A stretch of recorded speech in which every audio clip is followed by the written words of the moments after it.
Hi friends, പുതിയൊരു വീഡിയോയിലേക്ക് സ്വാഗതം. പുഴുങ്ങിയ മുട്ട വെച്ചിട്ട് മയണൈസ് ഉണ്ടാക്കാൻ വേണ്ടി പോവാണ്. ഞാൻ മുട്ടയുടെ വെള്ളം മാത്രമേ എടുത്തിട്ടുള്ളൂ, മഞ്ഞ മാറ്റി വെച്ചേ.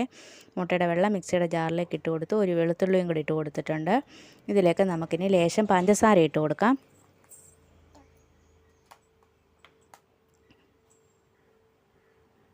ഒരു നുള്ളു ഉപ്പും കൂടി ഇട്ട് കൊടുക്കാം.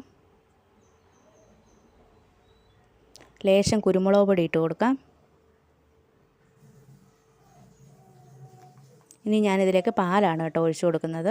നമ്മുടെ സൺഫ്ലവർ ഓയിലോ വിനാഗിരിയോ ഒന്നും ചേർക്കുന്നില്ല. ലേശം പാലാണ് ഒഴിച്ചു കൊടുത്ത് നന്നായിട്ട് അരച്ചെടുത്തിട്ട് വരാം നമുക്ക്. ഇതേ ഞാൻ അരച്ചെടുത്തിട്ട് വന്നിട്ടുണ്ട്. നല്ല തിക്കായിട്ടാണ് ഇരിക്കുന്നത്. നമ്മൾ കടയിൽ നിന്നൊക്കെ വാങ്ങിക്കുന്ന മയണൈസ് പോലെ തന്നെയാണ് ഇരിക്കുന്നത്. ഞാനൊന്ന് കോരി കാണിച്ചു തരാം. ഇതേ കണ്ടല്ലോ. അപ്പോൾ നമ്മൾ പാലൊഴിക്കുമ്പോൾ വളരെ കുറച്ച് പാൽ മാത്രമേ ഒഴിക്കാവൂ. അരച്ചെടുക്കാൻ കുറച്ച് സമയം എടുക്കും കേട്ടോ, നന്നായിട്ട് അരഞ്ഞ് കിട്ടാൻ വേണ്ടിയിട്ട്. അപ്പോൾ ഇത് നമുക്കൊരു ഭാഗത്തേക്ക് മാറ്റി വെക്കാം.